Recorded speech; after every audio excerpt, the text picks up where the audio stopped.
Hello, നമസ്കാരം. നമസ്കാരം. ഇന്ന് നമ്മളോടൊപ്പം ഉള്ളത് മലയാളത്തിലെ ഒരു വലിയ താരമായി മാറിക്കൊണ്ടിരിക്കുന്ന അജിത് കൂത്താട്ടുള്ള ചേട്ടനാണ്. അദ്ദേഹത്തിന്റെ പുതിയ സിനിമ ഈ മാസം 21 റിലീസായതാണ്. അപ്പോൾ അതിനോടനുബന്ധിച്ചുള്ള കുറച്ച് വിശേഷങ്ങളാണ് ചേട്ടനോട് പറയാൻ പോകുന്നത്. നമുക്ക് എന്തൊക്കെയാണെന്ന് അദ്ദേഹത്തോട് തന്നെ ചോദിച്ച് മനസ്സിലാക്കാം. അതേട്ടാ, 21 നമ്മുടെ സിനിമ റിലീസാകുവാണല്ലോ, ദൃശ്യം 3. അപ്പോ അതിനകത്ത് അതിനൊക്കെ വരാനുണ്ടായ ചേട്ടനാ സാഹചര്യം എന്താണെന്ന് പറഞ്ഞു കഴിഞ്ഞാൽ മെയ് 21 ദൃശ്യം 3 എന്ന സിനിമ റിലീസാണ്. അതോടൊപ്പം മലയാളത്തിലെ മഹാനടൻ ലാലേട്ടന്റെ പിറന്നാൾ കൂടിയാണ്.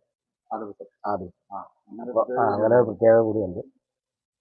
ഞാനിതിലേക്ക് വരാനുള്ള കാരണം ദൃശ്യം 2 ഉണ്ട്. അതിന്റെ ബാക്കിയാണല്ലോ. ഇപ്പോൾ 1 കഴിഞ്ഞു, 2 കഴിഞ്ഞു, ഇപ്പൊ 3 ആണ്. 4 ഉണ്ടെന്നൊക്കെ ആന്റണി ചേട്ടൻ പറഞ്ഞിട്ടുണ്ട്. അറിയത്തില്ല, 4 നമ്മൾ കാണുമെന്ന് പറയും. കാണുമായിരിക്കും. ചിലപ്പം ഇങ്ങനെ അങ്ങ് പോവാണ്. ഞാൻ കൂടുതലും കോമഡി സ്കിറ്റിലൂടെയൊക്കെ കടന്നു വന്ന വ്യക്തിയാണ്. കോമഡി പ്രോഗ്രാം ആണ്, മിമിക്രി കലാകാരനാണ്. അപ്പോൾ അതിലൂടെ കടന്നു വന്ന് നമ്മുടെ ഈ സ്കിറ്റ് കണ്ടിട്ടാണ് ജിത്തു സാർ എന്നെ 2 വിളിക്കുന്നത്. അന്നത്തെ എന്ന് വെച്ചാൽ ഞാൻ ഒരു ദിവസം ഇങ്ങനെ വീട്ടിലിങ്ങനെ ഇരിക്കുമ്പോൾ ഒരു ഉച്ച കഴിഞ്ഞു ഒരു ഫോൺ വന്നു. ഞാൻ ജിത്തു ജോസഫാണ്. അപ്പൊ ഞാൻ അപ്പൊ ഞാൻ കേട്ടില്ല, എന്താ ആരാ ജിത്തു ജോസഫ്, മറ്റേ ദൃശ്യത്തിന്റെ ഡയറക്ടർ. ഞാൻ അറിയാതെ തന്നെ അങ്ങ് എഴുന്നേറ്റ് മുണ്ടം കഴിച്ചിട്ടില്ല, ഇരിക്കുവരെ ചാടി എഴുന്നേറ്റ് മുണ്ടം കഴിച്ചിട്ട് അപ്പൊ തന്നെ എന്നോട് അജിത്തിന്റെ ഒരു ഫോട്ടോ എനിക്ക് തന്നെ ഇട്ട് തരണം. പക്ഷെ എനിക്ക് കയ്യും കാലും പറിച്ചിട്ട് മേല. ഞാൻ നമ്മുടെ മൊബൈൽ എടുത്ത് ഇങ്ങനെ ഫോട്ടോ എടുക്കാണ്ട് നോക്കുമ്പോൾ കറക്റ്റ് ആകുന്നില്ല. കൈ വരയ്ക്കുക. ഞാനപ്പം തന്നെ സാറിനെ തിരിച്ചു വിളിച്ചിട്ട്, സാറേ നാളെ ഞാൻ ഇട്ട് തന്നാൽ മതി, സ്റ്റുഡിയോ പോയി എടുത്ത് ഇട്ട് തരാം. കൂത്താട്ടുള്ള സ്റ്റുഡിയോ, എൻ്റെ വീട് കൂത്താട്ട്, പോയി എടുത്തു തരാമെന്ന് പറഞ്ഞു. അയ്യോ, എന്നാൽ അത് വേണ്ട, ഒരു കാര്യം ചെയ്ത് തൊടുപുഴയിൽ വരുന്നുണ്ട് ലൊക്കേഷൻ നോക്കാൻ. അപ്പൊ എൻ്റെ വീടിന്റെ അവിടെ നിന്ന് ഒരു 7 കിലോമീറ്റർ ഉള്ളു ജോർജ് കുട്ടി വീട്, ലാലേട്ടൻ്റെ ദൃശ്യത്തിലെ വീട്. അപ്പൊ എന്നോട് പറഞ്ഞു, സാറ് പറഞ്ഞു ഞാൻ അവിടെ വരുന്നുണ്ട് ലൊക്കേഷൻ നോക്കാനായിട്ട്. അങ്ങനെ അപ്പം തന്നെ ഞാനൊരു ഇതുപോലെ തന്നെ ഒരു 10 മണിയായപ്പോൾ ചെന്നു ഞാനൊരു വെള്ളമുണ്ടൊക്കെ കൊടുത്തായിരുന്നു.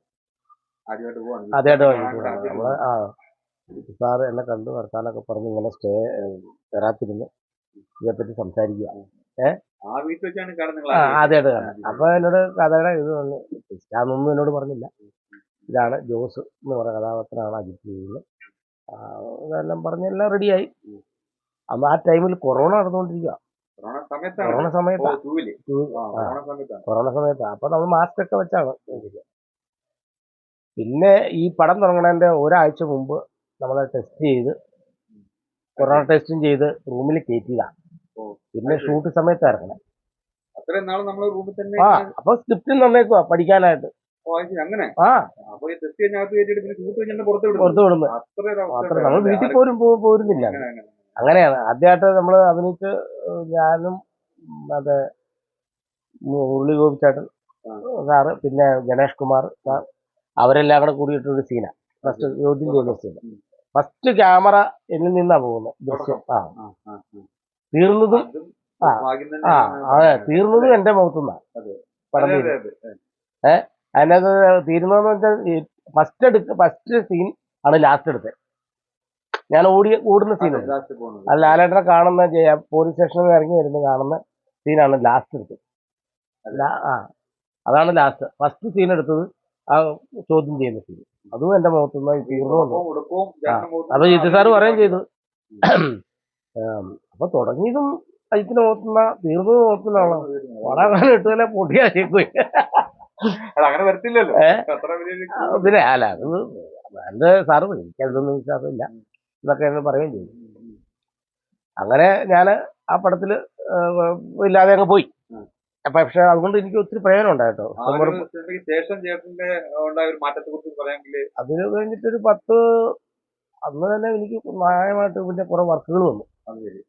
പിന്നെ ഈ കൊറോണ ഒന്നാമത് OTT-യിലാണല്ലോ, തിയേറ്റർ ഇല്ലാത്ത ആ സമയത്ത് സമയത്ത് OTT OTT-യിൽ ഇറങ്ങിയോണ്ട് ഇച്ചിരി പുറകോട്ട് പോയി. ആ. എങ്കിലും പ്രേക്ഷകരിലേക്ക് എത്താനാണ് കുറച്ച് പക്ഷെ ഇത് OTT ആയാലും OTT-യിൽ ഒരു തരംഗം ഉണ്ടാക്കിയ സിനിമയാണ് ആദ്യമായിട്ട് ഈ അതെ OTT-യിൽ അതെ OTT-യില് തരംഗം ഉണ്ടാക്കിയ സിനിമ. കാരണം വെച്ചാൽ OTT-യിൽ ആൾക്കാർ പിന്നെ വേറെ ഒരു വർക്കും ഇല്ലല്ലോ, വീട്ടിൽ എങ്ങും പുറത്തു പോകുന്നില്ല, കൊറോണ സമയത്ത്. ടിവിയും ഈ മൊബൈലും അല്ലാതെ ഒന്നും കാണുന്നില്ല, അതെ അതെ സിനിമയൊന്നുമില്ല. കൊറോണ അപ്പൊ ആ സമയം കൊണ്ട് ആൾക്കാർ കാണാവുന്നവരൊക്കെ ഉണ്ട് പടം.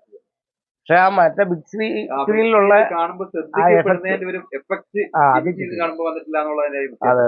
ഇപ്പൊ ഈ 3 ഇപ്പൊ നമ്മൾ ആദ്യമായിട്ട് 3 ദൃശ്യം 3 തിയേറ്ററിലാണല്ലോ. അതെ ഏതാണ്ട് കുറെ വേൾഡ് വൈഡ് ആയതുകൊണ്ട് ഒരു ഇന്ന തിയേറ്ററിലുണ്ട്. റിലീസിന് തന്നെ നേരത്തെ പിന്നെ മാറ്റി അതെ 2-ാം തീയതി വെച്ചിരുന്നത്. വാറും പിന്നെ ഇലക്ഷനും ഒക്കെ ആയതുകൊണ്ട് അതെ അങ്ങനെയാ പോയത്. പിന്നെ ഇതിന്റെ അകത്ത് അതിന്റെ ബാക്കിയാണ് ഇതിന്റെ ബാക്കിയാണ് 3. പക്ഷെ അതിന്റെ അകത്ത് ഞാൻ ലാലേട്ടനെ ചതിക്കുന്ന ഒരു 5 ലക്ഷം രൂപയ്ക്ക് ചതിക്കുന്നു എന്നുണ്ട്. പക്ഷെ ഇതിന്റെ അകത്ത് അത്ര ലാലേട്ടനെ ഒത്തിരി കാണാൻ പറ്റിയില്ല എനിക്ക് 2-ല്. കൊറോണ സമയം ആയതുകൊണ്ട് അത് മാത്രമല്ല, സീൻ അത്രേ ഉള്ളൂ, 2 സീനാണ് എനിക്ക് ലാലേട്ടനകത്ത്. പക്ഷെ ഇതിനകത്ത് ലാലേട്ടന് മാത്രമേ ഞാനും ലാലേട്ടനും മാത്രമുള്ള സീനുകളുണ്ട്. ഒരുപാട് അങ്ങനെയാണ് പടത്തിന്റെ ബാക്കി കാര്യങ്ങളെന്നൊക്കെ പറഞ്ഞു കഴിഞ്ഞാൽ ക്ലൈമാക്സ് ഒന്നും എനിക്കറിയത്തില്ല, എന്താണ് അതൊന്നും അറിയത്തില്ല. 24-ാം തീയതി പടം ഇറങ്ങുമ്പോൾ എല്ലാവരും കാണുമല്ലോ, അതറിയാം. പ്രേക്ഷകരിലേക്ക് ചേട്ടന് പറയാനുള്ള ഈ സിനിമയെ കുറിച്ച് ഒരു പറയാന്ന് വെച്ച് കഴിഞ്ഞാൽ ദൃശ്യം 1-ഉം 2-ഉം വ്യത്യാസം അല്ല, 1-നെക്കഴിഞ്ഞും ടോപ്പായിരുന്നു 2-നെക്കഴിഞ്ഞും ടോപ്പായിരിക്കും 3 എന്നാണ് എൻ്റെ ഒരു കണക്കൂട്ടൽ. പക്ഷെ സിനിമ വരുമ്പോൾ എല്ലാവരും തിയേറ്ററിൽ തന്നെ പോയി കാണണം. തിയേറ്ററിൽ നല്ല അഭിപ്രായങ്ങൾ പറയുക, കണ്ടിട്ട് നല്ല അഭിപ്രായങ്ങൾ പറയുക, ഇതൊക്കെയാണ് എനിക്ക് പറയാനുള്ളത്. അപ്പൊ ചേട്ടാ, നമ്മുടെ സിനിമ ഈ മാസം 21-ന് റിലീസ് ആകുകയാണ്. അപ്പോ അതിന്റെ പ്രത്യേകത എന്ന് പറഞ്ഞു കഴിഞ്ഞാൽ മലയാള സിനിമയിൽ ഇതുവരെ ഉണ്ടായിട്ടുള്ള ബിഗ് സിനിമകളിൽ വെച്ചിട്ട് ചരിത്ര വിജയമായി തീരുന്ന ഒരു സിനിമ, അല്ലെങ്കിൽ കളക്ഷൻ ബേസിൽ നോക്കുവാണെങ്കിലും റിലീസിന് മുന്നേ തന്നെ 10 കോടി രൂപയിൽ പുറത്ത് ബിസിനസ് നടന്നിട്ടുള്ള ഒരു സിനിമയാണ് ഈ ദൃശ്യം 3. അപ്പൊ അതുകൊണ്ട് തന്നെ ഇനി വരും ദിവസങ്ങളിൽ ഒരാഴ്ചത്തേക്ക് ഒരു തിയേറ്ററിലെ ടിക്കറ്റുകൾ സീറ്റ് കിട്ടാനില്ലാത്ത അവസ്ഥ. ആ ഒരു അത്രയ്ക്കും ജനത്തിരക്കോട് കൂടി തന്നെയാണ് സിനിമ റിലീസ് ആവാൻ പോകുന്നത്. അതുകൊണ്ട് തന്നെ ഇതെല്ലാ ആൾക്കാരും തിയേറ്ററിൽ പോയി കാണണം. അതിൽ വൻ വിജയമാക്കണമെന്ന് പറയേണ്ട കാര്യമില്ല, വിജയമാണ്. അപ്പോൾ എല്ലാവരും ഇപ്പോൾ ഈ സിനിമ കാണുക, കണ്ട് വിശേഷങ്ങൾ കമന്റ് ചെയ്യുക. അപ്പം നമ്മളോടൊപ്പം ഇത്ര നേരം ചെലവഴിച്ച ഹരിചേട്ടൻ എന്താണ് അവസാനമായി പറയാനുള്ളതെന്ന് കൂടെ ചോദിക്കാം. അവസാനമായിട്ട് പറയാമെന്ന് വെച്ചാൽ 1 വൻ വിജയമായിരുന്നു, അതിലും വിജയമായിരുന്നു 2, 3-യും അതിലും വലിയ വിജയമായിരിക്കും എന്നാണ് എൻ്റെ പ്രതീക്ഷ. അപ്പോൾ എല്ലാവരും തിയേറ്ററിൽ തന്നെ പോയി കാണണം, വിജയമാക്കണം. ഇത് കഴിഞ്ഞിട്ട് 4 ഉണ്ടാകുമായിരിക്കും. 4-ൽ ചിലപ്പോൾ ഞാൻ ഉണ്ടാവുക ഇല്ലയോ എന്ന് അറിയത്തില്ല, എങ്കിലും അപ്പോൾ പടിപടിയായിട്ട് ഉയർന്നുകൊണ്ടിരിക്കുള്ളൂ. മലയാള സിനിമയിൽ ഇത്ര കൊണ്ട് ചരിത്ര ടിക്കറ്റ് ഇല്ല ഒരു സിനിമയ്ക്ക്. പിന്നെ ഇതിന്റെ പേരിൽ എനിക്കൊരു സന്തോഷം എന്ന് പറഞ്ഞാൽ ഈ ദൃശ്യം കണ്ട് അതിന്റെ 3 കണ്ടു കഴിഞ്ഞാൽ ചിലപ്പോൾ കൂടുതൽ വർക്കുകൾ എനിക്ക് കിട്ടും. അതാണ് നമുക്ക്. അപ്പം ഈ സിനിമയിൽ കൂടി ചേട്ടന്റെ കരിയറിൽ വലിയ മാറ്റങ്ങൾ തന്നെ ഉണ്ടാകട്ടെ. മുന്നോട്ട് ഒരുപാട് വലിയ വലിയ അവസരങ്ങളും അവാർഡുകളും ഒക്കെ തന്നെ ഉയർന്ന് തേടിയെത്തട്ടെ എന്ന് ആശംസിച്ചുകൊണ്ട് നന്ദി, നമസ്കാരം. Thank you.